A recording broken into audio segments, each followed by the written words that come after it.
This is the Automotive Repair Podcast Network. Hey, everybody. Thank you for being here. Carm Capriato, Remarkable Results Radio, in another Town Hall Academy. I got a great episode here, Falling in Love with Your Business all over again. So many of us have been hitting the grind for a lot of years and sometimes don't stop to take a little moment of reflection and say, you know, I really love what I do. I really love what I do. At least that's what the wife says all the time. God, can't you slow down? I love what I do, honey. Let's talk about falling in love with your business all over again. Thank you so much to our great sponsors, NAPA Tracks, today's class, KUKUI, and Pit Crew Loyalty. Hey, did you know that NAPA Tracks has on-site training plus 6-day-a-week support? Well, it all starts when a local representative meets with you to learn about your business and how you run it. After all, it's your shop, so it's your choice. Let us prove to you that Tracks is the single best shop management system in the business. Find NAPA Tracks on the web at napatracks.com. Ready to optimize with today's class? Boy, listen to an episode we did with David Boyes. Great program. Roll out a training plan for your automotive shop. In just 5 minutes daily, boost knowledge, retention, and improve team performance. Start seeing results today. Join your peers at todaysclass.com. Shop owners, stop juggling multiple marketing tools. KUKUI's integrated platform, they deliver 4 times better website conversions, automated follow-up, and real-time ROI tracking. Get industry-leading customer support with KUKUI. That's KUKUI.com.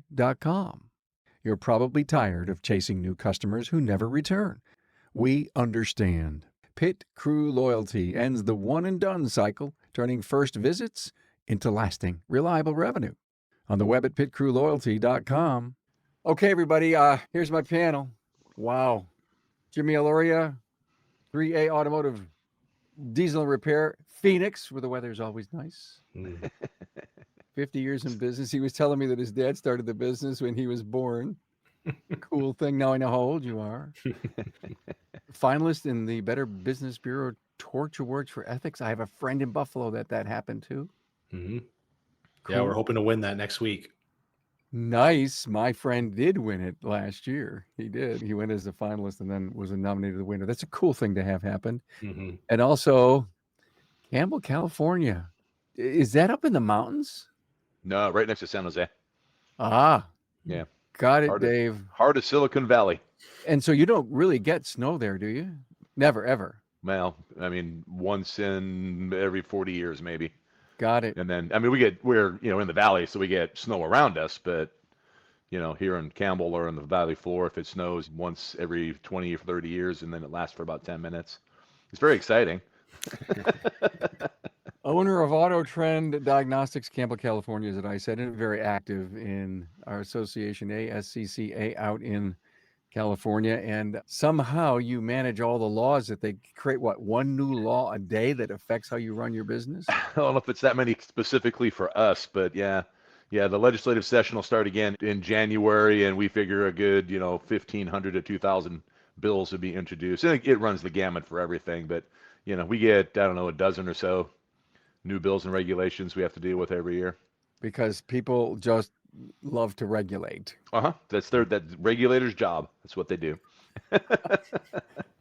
Do me a favor, don't get me started. Yeah, I hear you. I'm sure both of you.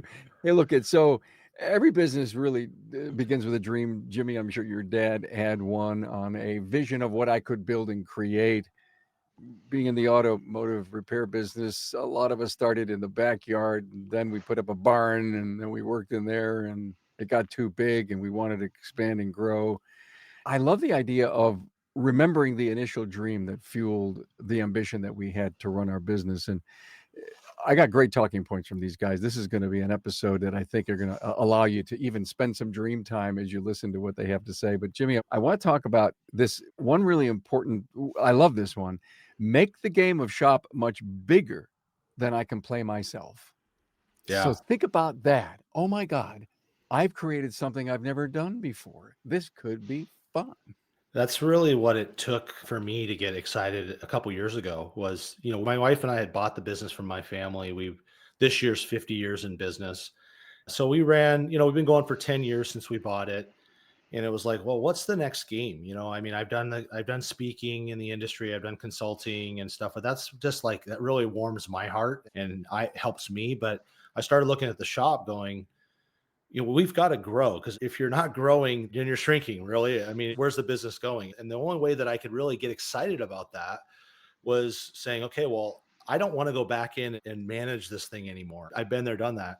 So I want to bring my key people up with me and go, okay, where's the bigger vision?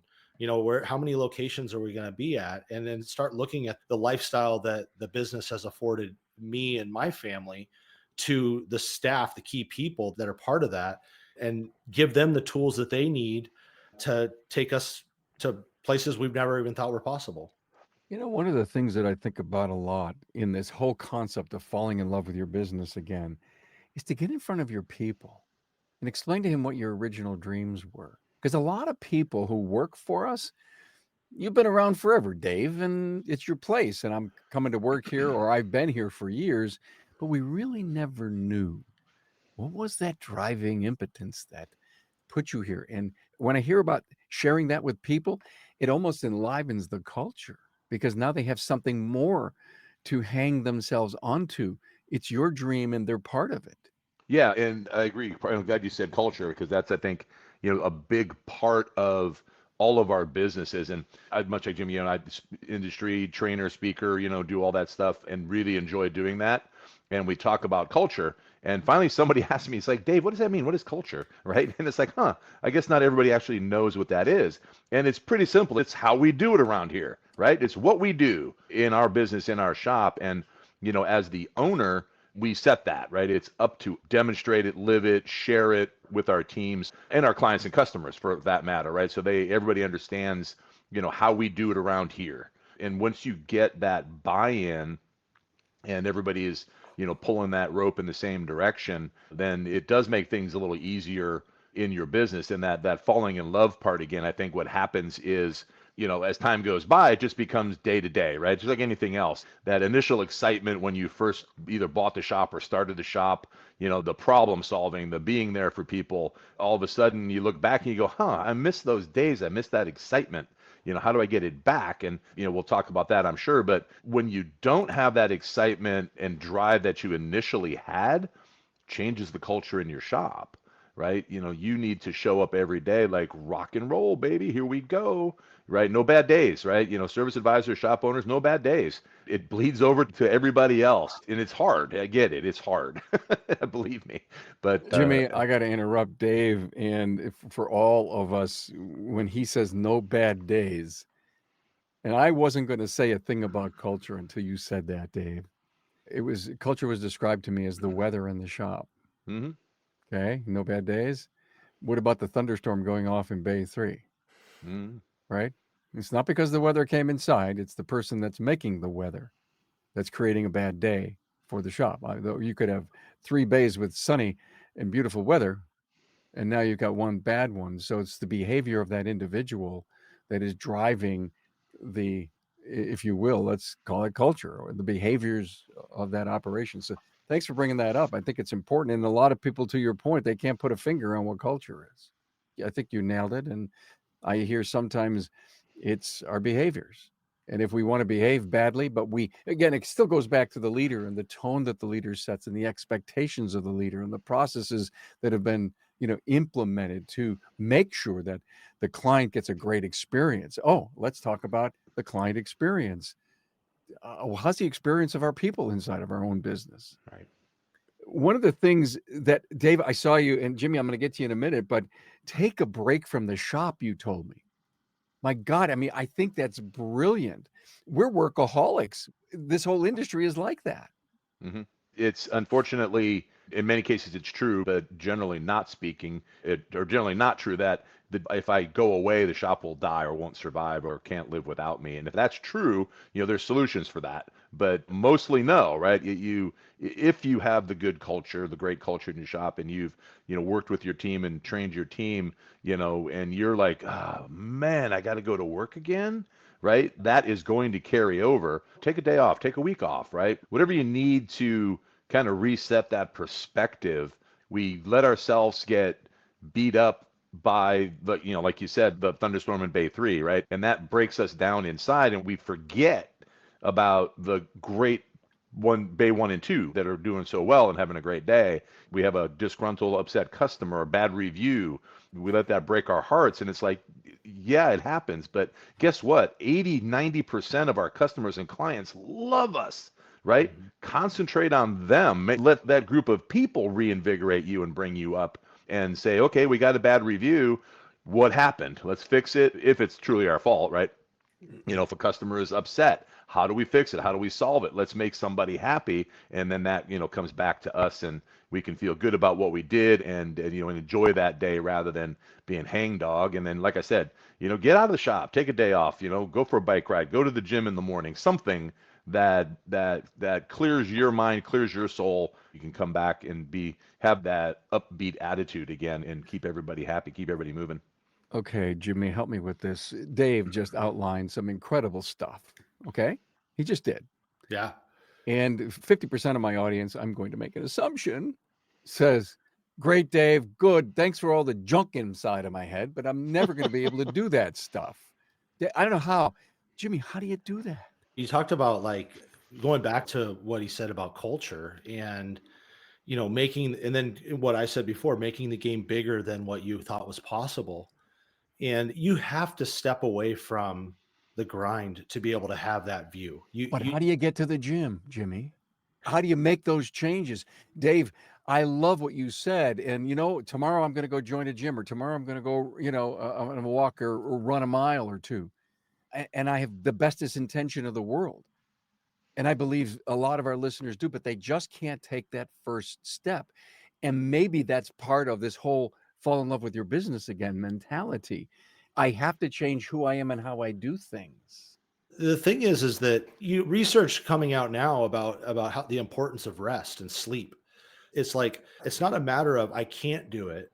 It's I have to do it. Like, you have to be able to step away, even if that's shutting down for the weekends and not looking at your phone, not looking at your emails, and having that time away and actually not thinking about the shop. And it's really hard in a family business, especially like with my wife and I. My dad taught me years ago, you leave it at the shop, and if you try and bring it home, then you're living in that all the time. You don't get any distance to be able to see. You can't see the forest through the trees, right? That time away, even if it's short amounts of time or space away from the shop, allows you to take that 20, 30,000 foot view and go, okay, what am I trying to accomplish here? What am I excited about? I mean, Carm, you were in the Wayne Gretzky keynote at Apex. Oh, yeah. And one of the things that stuck with me, I'm a hockey guy, right? So Wayne Gretzky, I've been following him since I was a kid. And he said the number one thing that he learned as a leader was that the coaches would come to him and say, I've got to get you and Mario to believe we can win the Olympics, right? And if I have you guys believing that we can do it, then everything will fall into place and everybody will fall in. Well, who's setting that in your shop of the bigger game? And then getting the key people to get excited about what we're doing and then getting them to believe. And then things start falling into place. But if the owner doesn't take time to get away and actually start thinking bigger than what's going on in the day-to-day operations, you literally can't. Jimmy reminded me of something that I learned on one of the podcasts, Carm, from you, one of the speakers. So it was podcasts about, husband, wife, shop owners, working together. Yeah. And those of us that have a spouse, we understand, right? 24 hours a day, you kind of get on each other's nerves. So, when you're working together too, even worse. So if there is friction there, that hurts the culture, right? So there was one tool that one of the couples had talked about that, when they leave the house in the morning, they don't talk business. They don't talk about the shop day. They don't talk about what's happening that day until they hit a certain intersection on the way to the shop, right? Demarc zone. Yeah, right. There you go. Now we're at work, right? Yeah. And then the opposite on the way home, right? They could talk about the day, talk about what happened, hit that intersection, we're done, right? We're talking about what's for dinner, what's going on this weekend, how are the kids doing? What typical, I won't say normal, but what typical families do that don't spend 24 hours a day together. And it was very successful for them. And, I'm sure we've all seen it, over the years where, you have a husband-wife team and it's hard for them, right? So having some tools to reset that, distance yourself, clear your mind, and then now you're not bringing that pain and anguish to your shop and bringing down the culture, right? You're staying in love with your business rather than having to fall in love with it, right? Guys, you just gave me a hell of an idea. This whole wife thing. And I would love to know the stat in our industry is how many wives are involved in the business. And I believe there's more than we really think about. I happen to know here in Buffalo a ton of shop owners, and I'm going to guess maybe 40 or 45% the wife's involved. And the thought that I just had about how do I get started, Dave? Great idea. Let's go to the gym. Let's get out. Let's reinvent ourselves so that we can maybe learn to love our business all over again. If it's not grinding on us, if we can't make money, is maybe use the wife to help you do that, or the spouse, significant other, whatever, however it works. And maybe that's part of how it would work. And then I have a really funny side note. Great friend of mine, a coach, Rick White, he did a class at Apex. And I said, Rick, what are you teaching here? And he goes, I think he said he had 3. And one of them is how to work with your wife. I think that's what it was, how to enjoy working with your wife. And he says, Carm, all I have is one slide. And I put it up right at the beginning. He says, just listen to her. Right. It's true though. Like that, a lot of that started 30 years ago with the coaching companies. And, it was like you get a shop owner back in those days, they were wrenching, they were selling, they were doing everything, working 6-7 days a week. And one of the solutions was bring somebody in here that will not allow this person to give the shop away and that can do some organizing, will, help with some of the bookkeeping items, things like that typically shop owners aren't great at or don't even want to know how to do. That's how, at first, when my dad started with a coaching company, my mom had never worked in the business. And of course, I got involved in the business in about 2000. I was living at home when I first moved home. And of course, my mom's in the business. I'm in the business. My dad's in the business. And that's where I learned this lesson was one day my mom and I were both at him about this and about that. And he finally just slammed his hand on the table and he said, enough. He goes, for 25 years, I have not brought this work home with me. And we are not going to start now. And that was it. I tell that story all the time because I love that example of the husband and wife having that policy. Look, when we get here, we stop talking about this. Now it's a different dynamic of life. We have our business and we have our family, and family business. Unfortunately, it always intermingles, but you got to have strict policy about separating them. Otherwise, look, a lot of divorces, a lot of businesses fail because of family business. Oh, sure. Yeah. Agreed. Yeah. Both, yeah. Marriages and or businesses fail, right? Yeah. Both ways, or or worst case, both. And I think about some of the wives that I know that work with their husbands drive separately. There you go.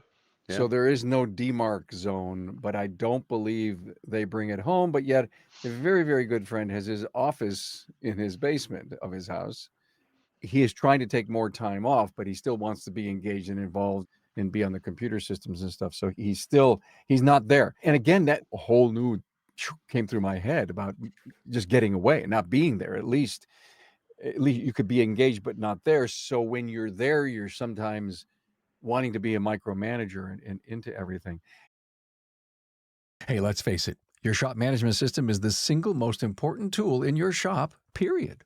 NAPA Trax has made selecting the right shop management system easy by offering the industry's best, most comprehensive SMS. Now, it all starts when a local representative meets with you to learn about your business and how you need to run it. After all, it's your shop, so it's your choice, and having local representation is a huge plus. Customizing Trax to your business, whether you're a one-person shop or a large multi-bay or multi-location company, a representative consults with you to help optimize your shop's workflow, efficiency, and profitability. Trax always has the flexibility to do business how you need to do it, which means it can also grow as your business grows. And unlike the other guys, will be there for you after installation with the best training and support in the business. Yes, a learning management system tailored to each role in your company. Simply put, Trax was designed and built for shop owners just like you. Visit us on the web at NAPA Trax, that's NAPATRACS.com. Transform your team with today's class, where automotive training is easy, quick, and fun. Just 5 minutes a day on our app can eliminate hours of looking up forgotten information later. It's perfect for technicians, advisors, and managers alike. Keep critical knowledge fresh and top of mind, ensuring your team operates at peak efficiency. Today's class is impactful, accessible from anywhere, and a bit of fun too, and we're not talking about after-hours pizza either. For training that gets results, turn to todaysclass.com. Shop owners, we know you are overwhelmed with a flood of missed calls, empty bays, and disconnected marketing tools. KUKUI has spent over a decade building one integrated platform for auto repair shops. One login, one dashboard, and mobile-first websites that convert 4 times industry average. Smart, innovative CRM with automated follow-up, 24/7 online booking, and real-time ROI tracking. With 900-plus years of combined team experience, we fuel the growth of 2,200-plus shops and have influenced $3 billion in revenue. Stop working harder. Start working smarter. Get industry-leading customer support and book a demo with KUKUI. That's KUKUI.com. You know, most shop owners feel trapped spending on ads while half their first-time customers never come back. It's frustrating. It's exhausting. And it's not your fault. The industry average is 54% one and done. We understand how discouraging that can be. Well, Pit Crew Loyalty changes the story. Our clients cut that rate by up to 38%, raising lifetime value by more than 50%. Loyalty members visit nearly 3 times more often, creating predictable revenue without extra ad spend. Pit Crew Loyalty, where customers stay and shops thrive. On the web at pitcrewloyalty.com. I had this fleeting thought, guys. Work with me on this. Fall in love with your business all over again. And if I said, think about falling in love with all the new technology, with all your clients, go out front, talk to them, find out what's going on in their life. How about your people's lives? What's going on with them? I mean, if, culture, I love to come to work because they care about who I am, not only in all that I do to make us a great company, but they care about the fact that I want to buy myself a motorcycle someday, and they're helping me try to do that. And what about falling in love with community, getting involved with community? So if some of these, and again, there's probably 10 more of these crazy ideas we could throw up, but if anyone is struggling and they're not happy about the world they've created for themselves, then to everyone's point here, take a step back and write a new strategic plan for your world and your life and your love to, again, fall in love with your business all over again. Am I crazy? Am I thinking here? No, I think you're spot on. Yeah. And I do want to be clear. I'm not diminishing the extreme effort it takes to do what we're talking about. It's a process. It's a road to travel as a shop owner.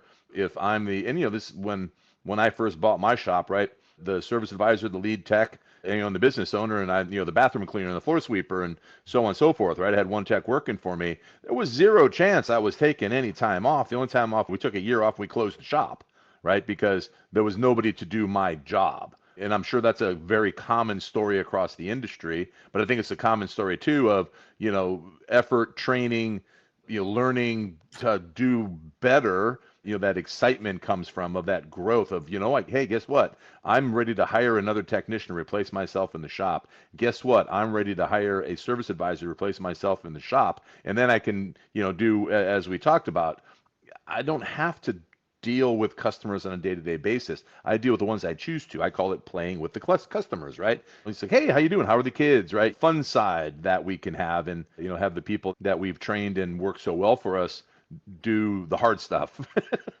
the day-to-day hard stuff. I guess I'm saying that tongue in cheek, but if there's a customer with an issue, rarely do I talk to him, right? It's like, Eddie, it's your job. You talk to him, and he's happy to do it. He knows it's his job. So it relieves a lot off of me, which makes me a happier boss. It's interesting. My dad would, one day when I first started taking over as manager of the shop, and I'm going in here, I wanted to build a team culture. I was a hockey player. I wanted it to be like the locker room feel when you come in the morning. And, I was getting some resistance from really just 1 or 2 guys. And I was so frustrated. I'm like, I'm leaving. I'm done with this. And my dad's like, why? He said, look, Jimmy, he goes, if you don't like something about this shop, it's ours. We create this. So if you don't like an employee, replace them. If you don't like where your office is at, move it. You don't like the color of the building, paint it. He's like, we have complete control of our business. and that was a real eye-opening experience for me because it was really just coming from one person. And when we decided to part ways with that person, things completely changed. And I never forgot about that. It's like that saying, it's just somebody said, you said, how you doing? Oh, living the dream. And I Mhm. always say, when I'm saying that to myself, I say, I'm living my dream. And whether that's good or bad, it's mine. I got to take ownership for it. So it is as hard as it can be to say, I've got to change what I'm doing. It's also got to be a responsibility. Like, why are you putting up with it the way that it is? It is your creation. That's the hard truth of it. It's your creation that is the conditions that it's in. And at the same time, you have the power and the ability to make a decision, a change of decision on how that business is going to treat you, treat the employees, treat the customers, and make sure that everybody's winning in that environment. I got to tell you, I just had this big takeaway from what you just said, Dave, Jimmy. It's the whole concept of this episode is falling in love with your business again, all over again, right? And I wrote down reinvention. And when I heard Jimmy just go through, he reinvented his team by letting someone go, challenging himself to go out and find someone that could come in. And again, he's going to be so careful on the culture and the fit this next time. But going back to get involved with technology and clients and community and your people's lives is reinventing who you are. That could see everyone around you is going to look and see, whoa, what's going on with Jimmy? What's going on with Dave? And it's good that the word amongst the team is, hey, wow, what's going? That's a positive because you're creating a pulse, if you will, maybe a bigger, stronger pumping heart than you ever had before, because you've taken your focus from, hey, did you get that right? You didn't use that tool good. Hey, how come we didn't get that? And here it is. You're the conductor of a maybe not good orchestra, old instruments. Oh, I'm saying I'm not being negative here, but when I go back to the reinvention, like you said, make the game a much bigger game, Jimmy. That's kind of almost like reinventing the game board for you. And the thing that I worry about is I got so many things on my mind, Dave. You just said, listen, go hire this person, hire that person. And the best excuse I've ever heard is can't afford. And Yeah, and, and, scariest and yeah, scariest thing I ever did was hire another technician, right? That was the first scariest thing I ever did because I'm literally doubling my payroll, right? And I get that, right? It's super hard, but guess what? It worked, right? And same thing, right? Hiring and it was worse to hire a service advisor because I'm the guy, right? People know me, love me, and I think that they want to talk to me all the time, and nobody else is going to do it the way I'm going to do it. And it's like, yeah, you're right. Nobody else is going to do it the way you're going to do it. They're going to do it their way. So super scary to do that, but the benefit. So like I said, right, I'm wearing 3 hats in the shop, right? Okay, I'm going to take one of those hats off. Well, guess what? Now I can do a much better job at the other 2 hats, which means that we're going to get more business. We're going to be better in our pricing. We're going to be better in our sales techniques and our customer service techniques. And then that service advisor hat off and only wearing the business owner hat. Now I have 8 hours a day to work on the business as we're always taught and told rather than in the business, right? So, again, marketing can be better. I'm keeping track of pricing. We're not falling behind on what we keep in inventory. And, that oil filter that we stock that we used to pay $2 for, now we pay $5 for, but we're still only charging $6.99 for, right? That kind of thing, right? All of those things that fall through the cracks. And guess what? Now you can afford that person by making the business a better place, that new adventure, that new growth. It just works as long as you have the skills and to do it. And then that goes back to the training. If as a shop owner, most of us, you came up as technicians, right? And we don't know how to run a business. We, skin in the teeth.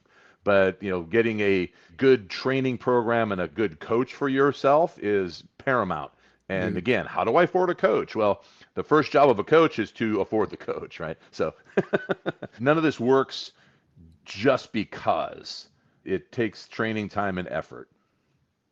It does. I mean, you're talking like what you said there, Dave, was so true. Like, it's like, how do I shed some of these hats?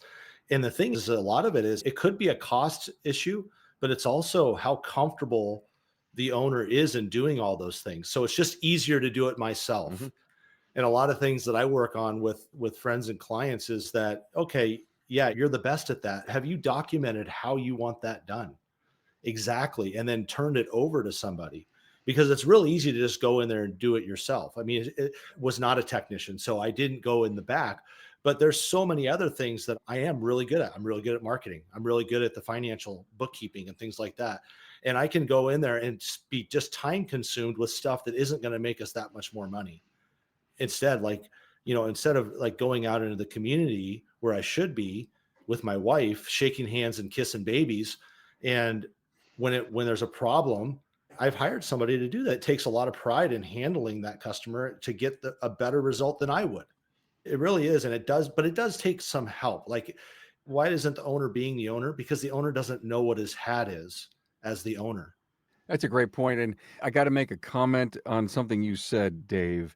You said, I got to hire somebody and it's my way. And then he comes on board and he'll do it his way. And my initial thought was, no, he'll do it our way. There you go. Yeah. Think about the power of that. The only way you're going to keep a handle on the structure of the business is by doing it our way. And you may have this person could come in with some really nice, positive ideas and new processes, but until he knows your way or our way, can you bring on his?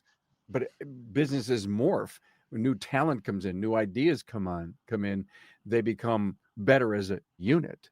And that's the distressingly exciting part of those, those growth leaps of, doubling your payroll, right, of your technicians. So it's going to keep you awake at night, right? But I try and always circle back to those first few months of owning my business after I bought my business, and just that energy, that drive to succeed, right? It's scary, super scary, right? Because all of a sudden, as a technician, if it's not working out where you are, you just get a job somewhere else. Last I checked, nobody's hiring business owners. You have to make it work and learn how to make it work and keep it exciting. Like the new technologies you're talking about, Carm, right? As the owner, I have the time, if I choose to look into those things, learn about those things. I'm necessarily going to be the implementer of the new technologies, but understanding that this is where the world is, and maybe this affects my marketing, right? Of the Bay Area here, San Jose, right? We're hip deep in EVs, right? More so than anywhere else in the country. And am I afraid of them? No, right? Because we've worked over the years to keep up on the training, keep up on the knowledge, so that when they call with a Nissan Leaf or whatever, right, the Hyundai, we can fix it. We can say yes, bring it in, right? We're prepared. We're not afraid to take on that new adventure. A topic I think we can go on for 2 hours about how to fall in love with your business all over again. And if someone doesn't get it, it seems to me, and again, I go over this ad nauseum on a lot of my shows, is that you need to hire yourself a coach or an accountability partner or join a networking group and stretch yourself. Because if you can reinvent who you are or improve or advance who you are, you're really reinventing your business. You're reinventing yourself. And I think maybe the operative word here is falling in love with your business all over again, is falling in love with you and your ability to lead and run and manage a business all over again. Even though you were excited in early days and there's a lot you didn't know, as you grew your business, there was an implosion on top of you of things you needed to stay up with and maybe you didn't. So to all of your points, to pull back may help you reinvent who you are, which ultimately reinvents your business. Am I smoking dope here or what? Oh, you have it right. It's really, as the industry, we've done a pretty good job of training owners to be managers. That next leap of becoming like a CEO is really another level of training, because to be a CEO, CEO stands for Chief Executive Officer. Well, if you're the chief and you're everything else underneath the chief, you're really not the chief.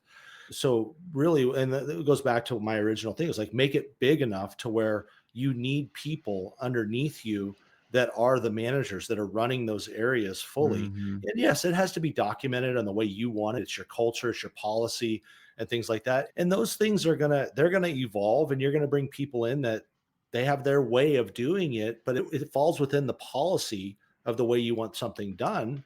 That's evolution. and I we love can't be that. afraid of that. We can't be afraid of having somebody come in and having their way of talking to a customer. As long as they get the product of what you want, which is a happy customer that comes back again and spends money, I don't really care as long as they're staying on the rails of our policy. But it does it is another level. You look at like, why don't shops expand out into multiple locations? And that's one of the reasons is they're not really looking at from the CEO's perspective and going, I've got to have managers, I've got multiple people reporting to me. For me, that's been a big game changer in the necessity level coming up, because necessity is the mother of invention. You talk about like, well, how am I going to afford a coach? Well, you're doing it the way you're doing it now and getting what you've got. Something's got to change. And there's thousands and thousands of shops out there that have paid a lot of money for coaching. That coach's job, like Dave said, the first job of the coach is to be able to afford the coach. But it's also that the mindset and the decision from the owner, like, I've got to be able to afford this. I've got to be able to make this work. That alone, that mindset, that change of mindset of necessity will change the way that you do things. I like the word evolution, Jimmy. Yeah, that really describes the process that our businesses need to be going through, because you have get what you got, and you're going to keep getting that if you just keep doing it the same way, right? To evolve, to grow. Again, don't want to diminish it. It's not easy. It's scary. No. That part of being the CEO, being the business owner, is the hard things, right? The really hard things of making those big decisions of, is this the right person in the position? Especially in a management type position, right? Or even a technician, right? If it's not a behavioral or personality issue, I really want to work with that person, get them the training they need. Let's keep them with us, right? Because it's better for everybody in that respect. But at some point, you got to make a change, and that's hard. But you can't slough off the hard stuff. Otherwise, you won't grow. You won't evolve. Yeah. Thank you, Dave. What you just said about a minute ago was exactly what I wrote down based on what I heard Jimmy saying. I think it's a great way to end this episode. We cannot solve the world's crises, but hopefully on an individual basis, if anyone listens to our podcast, and we've been saying this for 10 years, listen to learn just one thing. Mm-hmm. But the final thought on that is, and implement it. If you fall in love with something and you learn something, please implement it. And I think what you said, Jimmy, was the word evolution. And I wrote down the evolution of you. And I think that's how you have to learn about falling in love with your business again and being a bigger, better, stronger leader, but then finding some other things that would pique your interest to keep yourself fresh. And it's the evolution of you. Great fitting into this. Jimmy Alauria, 3A Automotive and Diesel Repair, Phoenix, Arizona, where it's always just beautiful weather. And Dave Kusa, owner of Auto Trend Diagnostics, Campbell, California, and little old Carm Capriato. And don't forget to download our app. Please go to my website, remarkableresults.biz/app, or the brand new site for the Automotive Repair Podcast Network.com. You'll see app stuff all over that where you can download it to your smartphone. There it is, the URL right in front of you. Thank you, gentlemen, for being here. Appreciate your time and your friendship. Thank you, sir. Thanks a lot, Carm. Thanks, Jimmy.